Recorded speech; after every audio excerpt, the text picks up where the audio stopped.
ബൈബിളിലെ അബ്രാഹവും ഇസ്മായേലും ഖുറാനിലെ ഇബ്രാഹിമും ഇസ്മായീലും ഒന്നാണ് എന്ന് വാദിക്കുന്നവരോടും മുഹമ്മദീയരുമായി ചേട്ടനും അനിയനുമാണ് എന്ന വാദമുയർത്തുന്നവരെയുമാണ് ഈ വീഡിയോയിൽ അഡ്രസ്സ് ചെയ്യാൻ ആഗ്രഹിക്കുന്നത്. അതിന് തെളിവായി എടുക്കുന്ന രണ്ട് ഗ്രന്ഥങ്ങൾ ഖുറാനും ബൈബിളും മാത്രമാണ്. ഇനി ബൈബിളിലെ ഇസ്മായേൽ എന്ന് പറഞ്ഞാൽ ദൈവം, ദൈവം കേട്ടു എന്ന അർത്ഥമുള്ള പേരാണ് ബൈബിളിലെ ഇസ്മായേൽ.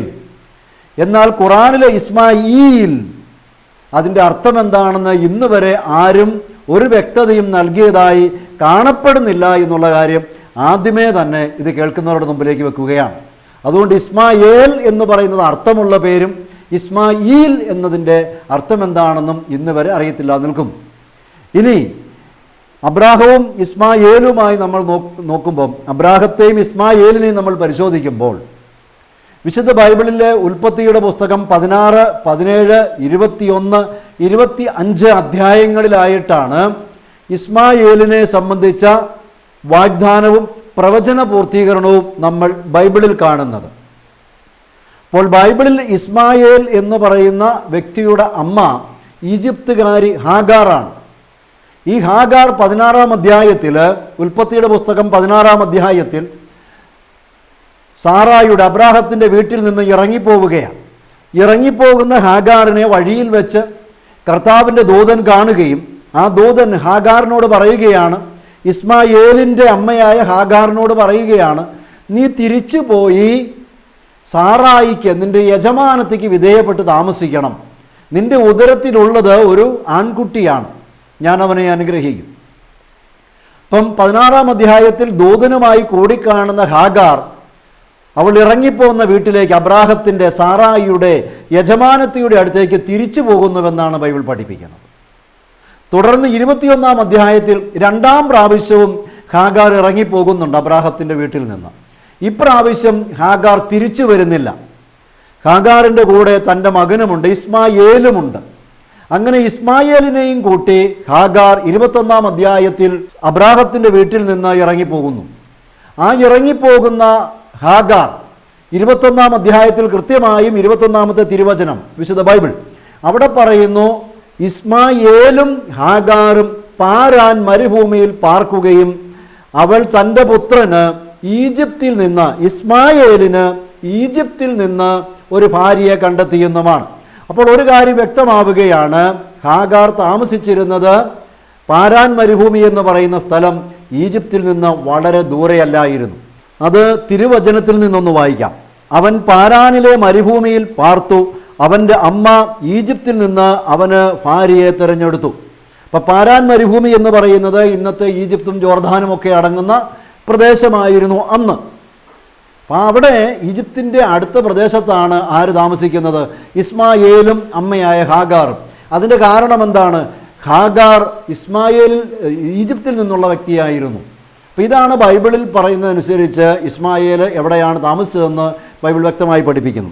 ഇനി 25-ാം അധ്യായം, ഉൽപ്പത്തിയുടെ പുസ്തകം 25-ാം അധ്യായത്തിൽ ഇസ്ഹാക്കും ഇസ്മായേലും, ഇസ്മായീലല്ല കേട്ടോ, ഇസ്മായേലും ഇസ്ഹാക്കും കൂടി അബ്രാഹത്തെ ഇന്നത്തെ ഇസ്രായേലിൽ അടക്കം ചെയ്യുന്നു. മരിക്കുന്ന അബ്രാഹത്തെ ഇസ്മായേലും ഇസ്ഹാക്കും കൂടിയാണ് അടക്കുന്നതായി 25-ാം അധ്യായത്തിൽ ബൈബിൾ പഠിപ്പിക്കുന്നത്. ഇനി 25-ാം അധ്യായത്തിൻ്റെ 12 മുതൽ 18 വരെയുള്ള തിരുവചനങ്ങളിൽ പറയുന്നതനുസരിച്ച് ഇസ്മായേലിന് 12 മക്കൾ ജനിക്കുകയും ആ 12 മക്കൾ 12 പ്രഭുക്കന്മാരായി മാറുകയും ആ പ്രദേശങ്ങളിൽ വസിക്കുകയും ചെയ്തു. അങ്ങനെ ഇസ്മായേലിനെ സംബന്ധിച്ച ബൈബിളിൻ്റെ പ്രവചനം പൂർത്തിയായതായിട്ടാണ് 25-ാമത്തെ അധ്യായം ഉൽപ്പത്തിയുടെ പുസ്തകം പഠിപ്പിക്കുന്നത്. ഹാവില മുതൽ ഷൂർ വരെയുള്ള ദേശത്ത് അവർ വാസമുറപ്പിച്ചു. ഇസ്മായേലിൻ്റെ 12 മക്കൾ. അസീറിയയിലേക്കുള്ള വഴിയിൽ ഈജിപ്തിൻ്റെ എതിർവശത്താണ് ഷൂർ. അപ്പോൾ കൃത്യമായും അവരെവിടെയാണ് താമസിച്ചിരുന്നതെന്നും അവർ 12 പ്രഭുക്കന്മാരായി മാറിയെന്നും വലിയ ജനതയായി തീർന്നുവെന്നും ബൈബിൾ കൃത്യമായും ഇസ്മായേലിനെ സംബന്ധിച്ച കാര്യങ്ങളിൽ പഠിപ്പിക്കുകയാണ്. ഇനി നമുക്ക് ഇസ്മായീൽ, ഇബ്രാഹിം ഈ 2 വ്യക്തികളെക്കുറിച്ച് ഖുറാൻ എന്താണ് പറയുന്നത് നമുക്ക് നോക്കാം. 125-ാമത്തെ വാക്യം, 2-ാം അധ്യായത്തിൻ്റെ 125-ാമത്തെ വാക്യം ഖുറാൻ. കാബാലയത്തെ ജനങ്ങളുടെ സംഗമസ്ഥാനവും അഭയകേന്ദ്രവുമായി നാം നിശ്ചയിച്ച സന്ദർഭമോർക്കുക. ഇബ്രാഹിം നബി നിന്ന സ്ഥലത്തെ നമസ്കരിക്കാനുള്ള സ്ഥലമാക്കുക. തൊവാഫ് ചെയ്യുന്നവർക്കും ഇത്തിഖാഫ് ഇരിക്കുന്നവർക്കും റുക്വ സുജൂദുകൾ അനുഷ്ഠിക്കുന്നവർക്കുമായി എൻ്റെ വീടിനെ നിങ്ങൾ നന്നായി വൃത്തിയായി സൂക്ഷിക്കുകയും ചെയ്യുക. ഇങ്ങനെ ഇബ്രാഹിം നബിയോടും ഇസ്മായിൽ നബിയോടും നാം കൽപ്പിക്കുകയുണ്ടായി.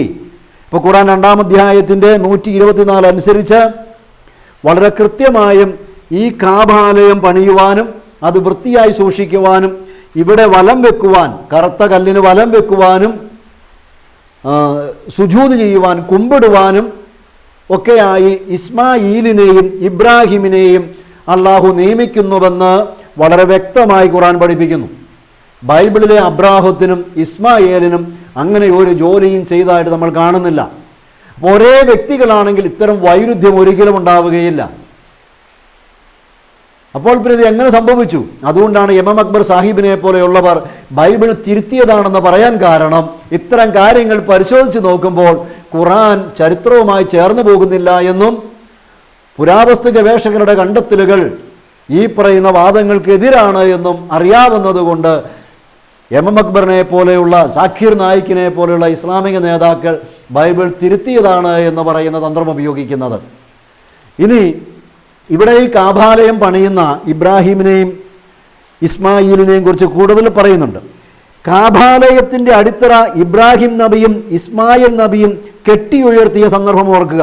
അതാ കാബ പണിയുന്നവർ മക്കയിലെ വലം വെക്കുവാനും കുമ്പിടുവാനും തീർത്ഥാടനം പോകുവാനുമുള്ള ഈ സ്ഥലം, മക്കയിലെ കാബാലയം പണിയുന്ന പണിയാണ് ഇബ്രാഹിമിനും ഇസ്മായിലിനും ഖുർആനിൽ അള്ളാഹു ഏൽപ്പിച്ചു കൊടുത്തിരിക്കുന്നത്. ഇത് ബൈബിളിലെ യഹോവയുമായി, കർത്താവുമായി യാതൊരു ബന്ധവുമില്ല. ബൈബിളിലെ അബ്രാഹത്തെ വിളിക്കുന്നത് അന്ധവിശ്വാസങ്ങളിൽ നിന്നും മതമുള്ള, ദൈവത്തിന് മതമുണ്ടെന്നുള്ള തെറ്റായ ചിന്തയിൽ നിന്നുമെല്ലാം മോചിപ്പിച്ച് ആത്മാവിലും സത്യത്തിലും ദൈവത്തെ ആരാധിക്കുന്നതിന് വേണ്ടിയാണ് ബൈബിളിൽ അബ്രാഹത്തെ വിളിക്കുന്നത്. മാത്രമല്ല, ബൈബിളിൽ അബ്രാഹത്തെ വിളിക്കുമ്പോൾ അബ്രാഹം അപരിച്ഛേദിതനായിരുന്നു. അതിൻ്റെ അർത്ഥം ഞാൻ എല്ലാവരുടെയും ദൈവമാണ്, എനിക്ക് മതവും ജാതിയുമില്ല എന്നാണ് ദൈവം അബ്രാഹത്തിലൂടെ നൽകാൻ ഉദ്ദേശിക്കുന്ന സന്ദേശം. എന്നാൽ ഇവിടെ വരുമ്പോൾ നോക്കുക, എത്ര കൃത്യമായിട്ടാണ് 127 പഠിപ്പിക്കുന്നത്. 2-ാം അധ്യായത്തിൻ്റെ 127-ാമത്തെ വാക്യം ഖുർആൻ. കാബാലയത്തിൻ്റെ അടിത്തറ ഇബ്രാഹിം നബിയും ഇസ്മായിൽ നബിയും കെട്ടിയുയർത്തിയ സന്ദർഭം ഓർക്കുക. ഞങ്ങളുടെ രക്ഷിതാവേ, ഞങ്ങളിൽ നിന്നും നീ സ്വീകരിക്കണമേ, തീർച്ചയായും നീ കേൾക്കുന്നവനും അറിയുന്നവനുമാണ്. ഈ കാബാലയം ഇവിടെ മക്കയിൽ പണിയുക മാത്രമല്ല, അവിടെ നിന്നുകൊണ്ട് ദുആ ചെയ്യുകയാണ്, പ്രാർത്ഥിക്കുകയാണ് ഇവർ രണ്ടുപേരും കൂടി. എന്നിട്ട് പറയുകയാണ്, ഞങ്ങളുടെ രക്ഷിതാവേ, ഞങ്ങളെ നിനക്ക് അനുസരണയുള്ളവരാക്കണമേ, ഞങ്ങളുടെ സന്താനങ്ങളിൽ നിന്നും അനുസരണമുള്ള ഒരു സംഘത്തെ ഉണ്ടാക്കണമേ, ഞങ്ങൾക്ക് ഹജ്ജിൻ്റെയും മറ്റാരാധനകളുടെയും നിയമങ്ങൾ പഠിപ്പിച്ചു തരണമേ.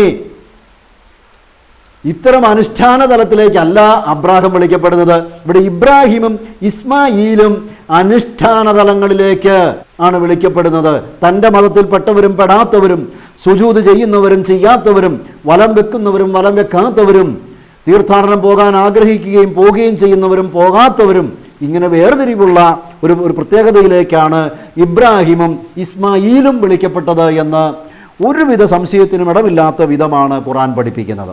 ഒറ്റ വാക്യം കൂടി ഖുർആനിൽ നിന്ന് പരിശോധിച്ചുകൊണ്ട് നമുക്ക് നിർത്താം. അത് 22-ാം അധ്യായത്തിൻ്റെ 26-ാമത്തെ വാക്യമാണ്. ഇബ്രാഹിം നബിക്ക് ബൈത്തുല്ലാഹിയുടെ സ്ഥലം നാം മനസ്സിലാക്കി കൊടുത്ത സന്ദർഭം വീണ്ടും ആവർത്തിക്കുന്നത് കണ്ടോ. അത് മക്കയുടെ സ്ഥലം, ആരാധനാലയം, എവിടെയാണ് മക്ക ആരാധനാലയം, കാബാലയം പണിയേണ്ടത് എന്ന് ഇബ്രാഹിം നബിക്ക് ബൈത്തുല്ലാഹിയുടെ സ്ഥലം നാം മനസ്സിലാക്കി കൊടുത്ത സന്ദർഭം ഇബ്രാഹിം നബിക്ക് പറഞ്ഞു കൊടുക്കുകയാണ്. എന്നിട്ട് പറയുകയാണ്, ഇബ്രാഹിം നബിക്ക് കാണിച്ചു, എന്നിട്ട് പറയുകയാണ്, എന്നോടൊന്നിനെയും പങ്കു ചേർക്കരുത്. പക്ഷേ അള്ളാഹു എവിടെയെല്ലാം ഉണ്ടോ അവിടെയെല്ലാം മുഹമ്മദ് എന്ന് പറയുന്ന വ്യക്തിയുമുണ്ട്. എന്നിട്ടാണ് എം അക്ബർ അടങ്ങുന്ന ഇസ്ലാമിക നേതാക്കൾ ബൈബിളിലേക്ക് ബഹുദൈവ ആരാധന ആരോപിക്കുന്നത്. ഒരിക്കലും അള്ളാഹു ഒറ്റയ്ക്ക് നിൽക്കുകയില്ല മുഹമ്മദ് ഇല്ലാതെ. എവിടെയെല്ലാം അള്ളാഹു ഉണ്ട് അവിടെയെല്ലാം കൃത്യമായി മുഹമ്മദിനെ ചേർത്ത് വെക്കുന്ന രീതിയാണ് നമ്മൾ കാണുന്നത്. ക്രിസ്ത്യാനികൾ ക്രിസ്തുവിനെ ചേർത്ത് വെക്കുമ്പോൾ അത് ബഹുദൈവ ആരാധനയും, എം അക്ബറിനെ പോലെയുള്ള ഇസ്ലാമിക ലോകം അള്ളാഹുവിനൊപ്പം മുഹമ്മദ് എന്ന് പറയുന്ന വ്യക്തിയെ ചേർത്ത് വെക്കുമ്പോൾ അത് ഏകദൈവ ആരാധനയുമാകുന്ന സവിശേഷമായ അവരുടെ പ്രിവിലേജിനെ, മുഹമ്മദീയരുടെ സവിശേഷമായ പ്രിവിലേജിനെ നമ്മൾ കാണാതെ പോകരുത്. അതുകൊണ്ട് എം എം അക്ബർ സാഹിബ് ഇതൊന്നും നിലനിൽക്കുന്ന വാദങ്ങളല്ല. ഇനി എന്നിട്ട് ഇബ്രാഹിം നബിക്ക് സ്ഥാനം കാണിച്ചു കൊടുക്കുന്നു. എന്നിട്ട് പറയാണ്, തവാഫ് ചെയ്യുന്നവർക്കും താമസിക്കുന്നവർക്കും റുക്വ സുജൂദ് ചെയ്യുന്നവർക്കും വേണ്ടി എൻ്റെ ഭവനം വൃത്തിയാക്കുക. ഖുർആൻ 2-ാം അധ്യായത്തിൽ അള്ളാഹു ഇബ്രാഹിമിനോടും ഇസ്മായിലിനോടും പറഞ്ഞ അതേ കാര്യമാണ് 22-ാം അധ്യായത്തിലും പറയുകയാണ്. സുജൂദ് ചെയ്യുവാൻ, കുമ്പിടുവാനും വലം വെക്കുവാനും വേണ്ടി വൃത്തിയായി സൂക്ഷിക്കണം. ജനങ്ങൾക്കിടയിൽ ഹജ്ജിൻ്റെ വിളംബരം നടത്തുക. അബ്രാഹത്തിനും ഇസ്മായിലിനോ ഇസഹാക്കിനോ ഇത്തരം ഒരു കാര്യവും ഏൽപ്പിച്ചുകൊണ്ടല്ല ദൈവം വിളിക്കുന്നത്, അബ്രാഹത്തിന് മക്കളെ നൽകുന്നതും. ജനങ്ങൾക്കിടയിൽ ഹജ്ജിൻ്റെ വിളംബരം ചെയ്യുക ഇബ്രാഹിമിനോടും ഇസ്മായിലിനോടും പറയുകയാണ്. കാൽനടയായും മെലിഞ്ഞൊട്ടിയ ഒട്ടകപ്പുറത്ത് യാത്ര ചെയ്തും അവർ താങ്കളിലേക്ക് വരുന്നതാണ്. അതായത് ഇബ്രാഹിമിൻ്റെയും ഇസ്മായിലിൻ്റെയും അടുത്തേക്ക് മറ്റുള്ളവർ ഒട്ടകപ്പുറത്തുമൊക്കെ അവർ വരുന്നതാണ്. എല്ലാ വിദൂര വഴികളിൽ നിന്നും അവർ ആഗതരാകും. അപ്പം ഹജ്ജിന് വേണ്ടി ആൾക്കാരെ വിളിക്കുവാൻ ആണ് ഇബ്രാഹിമും ഇസ്മായിലും നിയോഗിക്കപ്പെടുന്നത്. അവർക്ക് പ്രയോജനകരമായ സ്ഥലങ്ങളിൽ എത്തിച്ചേരാനും അള്ളാഹു അവർക്ക് നൽകിയ നാൽക്കാലികളുടെ മേൽ അറിയപ്പെട്ട ദിനങ്ങളിൽ അള്ളാഹുവിൻ്റെ നാമം ഉച്ചരിച്ച് ബലിയിറക്കാനും വേണ്ടിയാണ് അവർ വരുന്നത്. അപ്പം ഹജ്ജിന് വന്ന മൃഗങ്ങളെ അള്ളാഹുവിൻ്റെ പേര് പറഞ്ഞ് ബലിയിറക്കണം. ഇതാണോ ബൈബിളിലെ അബ്രാഹത്തിൻ്റെയും ഇസഹാക്കിൻ്റെയും ഇസ്മായിലിനെ സംബന്ധിച്ചുള്ള വിവരണങ്ങളിൽ ഇങ്ങനെ യാതൊന്നുമില്ല. ഇത്തരത്തിലുള്ള എല്ലാ തരത്തിലുള്ള അന്ധവിശ്വാസങ്ങളിൽ നിന്നും അനാചാരങ്ങളിൽ നിന്നും മോചിപ്പിച്ച് ദൈവത്തിന് ജാതിയും മതവുമില്ല എന്ന് പഠിപ്പിക്കുവാൻ, ദൈവത്തെ സ്നേഹിക്കുന്നവൻ മനുഷ്യനെ സ്നേഹിക്കണമെന്ന് പഠിപ്പിക്കുവാനാണ് അബ്രാഹത്തെ വിളിച്ചത്. എന്നാൽ ഇവിടുത്തെ സ്ഥിതി കണ്ടോ, എത്ര കൃത്യമായിട്ടാണ് എന്താണ് ഇബ്രാഹിമിൻ്റെയും ഇസ്മായിലിൻ്റെയും ജോലി എന്താണെന്ന് അള്ളാഹു കൃത്യമായി പഠിപ്പിക്കുകയാണ്. അള്ളാഹു അവർക്ക് നൽകിയ നാൽക്കാലികളുടെ മേൽ അറിയപ്പെട്ട ദിനങ്ങളിൽ അള്ളാഹുവിൻ്റെ നാമം ഉച്ചരിച്ച് ബലിയിറക്കാനും വേണ്ടിയാണ് അവർ വരുന്നത്. അപ്പോൾ ഹജ്ജ് നടത്തുവാനും തീർത്ഥാടനം നടത്തുവാനും വലം വെക്കുവാനും മൃഗങ്ങളുടെ മേൽ അള്ളാഹു നൽകി അനുവദിച്ചിരിക്കുന്ന മൃഗങ്ങളുടെ മേൽ അള്ളാഹുവിൻ്റെ പേര് പറഞ്ഞുകൊണ്ട് അറത്ത് ഹലാലാക്കി ഭക്ഷണം കഴിക്കുവാനും വേണ്ടിയുള്ള ഒരു ജനതയെ ഒരുക്കുവാനാണ് ഇബ്രാഹിമും ഇസ്മായിലും വിളിക്കപ്പെട്ടിരിക്കുന്നത്. ഇത് തമ്മിൽ ചേരുന്നില്ല എന്നുള്ളതാണ്. ഇനി ചേട്ടനനിയന്മാരാണ് എന്ന വാദം ഉന്നയിക്കുന്നവരോട് എനിക്ക് ചോദിക്കുവാൻ സിമ്പിളായ കാര്യമാണ്. ഇത് ഈ മദീന എന്ന് പറയുന്ന ഈ സ്ഥലം, ഇവിടം മദീന യഹൂദരുടേതായിരുന്നുവെന്ന് ഖുർആൻ 59-ാം അധ്യായം വായിക്കുമ്പോൾ നമുക്ക് കാണാൻ സാധിക്കും. ഖുർആൻ 2-ാം അധ്യായത്തിലും മദീനയിലുള്ള യഹൂദരുമായി അള്ളാഹുവിൻ്റെ പ്രവാചകനായ മുഹമ്മദ് ചർച്ച നടത്തുന്നുണ്ട്. അപ്പം മദീന യഹൂദരുടേതായിരുന്നു എന്നുള്ള കാര്യത്തിൽ ആർക്കും സംശയമൊന്നുമില്ല. അങ്ങനെയെങ്കിൽ ചേട്ടനനിയന്മാർ മക്കളാണെങ്കിൽ യഹൂദരെ എന്തിനവിടുന്ന് ഓടിച്ചു? എന്തിനവരെ ഓടിച്ചു? മാത്രമല്ല, മദീനയിൽ നിന്ന് അല്പം വടക്കോട്ട് മാറി ഒരു 170-200 കിലോമീറ്റർ അപ്പുറം ഖൈബർ എന്ന് പറഞ്ഞൊരു പ്രദേശമുണ്ട്. ഈ ഖൈബറിലാണ് ആര് താമസിക്കുന്നത്? മദീനയിൽ നിന്ന് പുറത്താക്കപ്പെടുന്ന യഹൂദർ പോയി താമസിക്കുന്നത് ഏകദേശം ഈ ഖൈബറിലാണ്, ഈ പ്രദേശത്താണ്. മദീനയിൽ 170-180 കിലോമീറ്റർ ദൂരമുള്ള പ്രദേശത്താണ്, ഖൈബർ എന്ന് പറയുന്ന പ്രദേശത്താണ് മദീനയിൽ നിന്ന് പുറത്താക്കപ്പെടുന്ന യഹൂദർ പോയി താമസിക്കുന്നത്. ആ യഹൂദരെയും അവിടുന്ന് ഓടിക്കുകയാണ് മുഹമ്മദിയർ. അപ്പോൾ ചേട്ടനും അനിയനുമാണെങ്കിൽ ഇത്തരം ഒരു വൈരാഗ്യത്തിനുണ്ട്. ഏറ്റുമുട്ടലുകളൊക്കെ സ്വാഭാവികമായി ഉണ്ടാകും. പക്ഷെ വേട്ടയാടലുകളും പുറത്താക്കലുകളും ഉണ്ടാകുമോ? നിങ്ങൾ ഖുർആൻ 59-ാം അധ്യായം ഒന്ന് വായിച്ചു നോക്കണം. അതുകൊണ്ട് ഇത്തരം വാദങ്ങളെ ഒന്നും നിലനിൽക്കുന്നതല്ല എന്നും എം എം അക്ബർ സാഹിബിനെ പോലെയുള്ളവർ, സക്കീർ നായിക്കിനെ പോലെയുള്ള ഇസ്ലാമിക നേതാക്കൾ ബൈബിളിൻ്റെ മേൽ നടത്തുന്ന ആരോപണങ്ങളൊന്നും ചരിത്രപരമായോ യുക്തിപരമായോ മാനവികതയുടെ അടിസ്ഥാനത്തിലോ നിലനിൽക്കുന്നതല്ല എന്നും ദൈവിക വിഷയങ്ങളിൽ എം എം അക്ബർ അടങ്ങുന്ന ഇസ്ലാമിക സമൂഹം തെറ്റിദ്ധരിപ്പിക്കപ്പെട്ടിരിക്കുകയാണ്. കാരണം നിങ്ങൾ വിശ്വസിക്കുന്ന ദൈവത്തിന് ഒരു ഇടനിലക്കാരനുണ്ട്. ഖുർആൻ അനുസരിച്ച് നന്മതിന്മകളാൽ പരീക്ഷിക്കപ്പെടുകയും മരിച്ച് വിധികാത്തു കഴിയുന്നവനുമായ 23, 39, 3 അധ്യായങ്ങളിൽ കാണപ്പെടുന്ന അള്ളാഹുവിൻ്റെ പ്രവാചകനായ മുഹമ്മദ് മരിച്ച് വിധി കാത്തു കഴിയുന്ന നന്മതിന്മകളാൽ പരീക്ഷിക്കപ്പെട്ടവനാണ്. അങ്ങനെയൊരു വ്യക്തിയെ അള്ളാഹുവിനൊപ്പം പ്രതിഷ്ഠിച്ചുകൊണ്ട് നിങ്ങൾ മറ്റുള്ളവരുടെ മുമ്പിൽ മറ്റുള്ള മതവിശ്വാസങ്ങളുടെ മേൽ കടന്നാക്രമണം നടത്തുമ്പോൾ നിങ്ങൾ മനസ്സിലാക്കുക, നിങ്ങൾ വിശ്വാസകാര്യങ്ങളിൽ തെറ്റിദ്ധരിപ്പിക്കപ്പെട്ടിരിക്കുന്നു. മാത്രവുമല്ല, നന്മതിന്മകളാൽ പരീക്ഷിക്കപ്പെട്ട് മരിച്ച് വിധികാത്ത് കഴിയുന്ന ഒരുവന് എങ്ങനെയാണ് നിത്യതയെക്കുറിച്ച്, മരണത്തിന് ശേഷമുള്ള ജീവിതത്തെക്കുറിച്ച് പഠിപ്പിക്കാൻ സാധിക്കുക?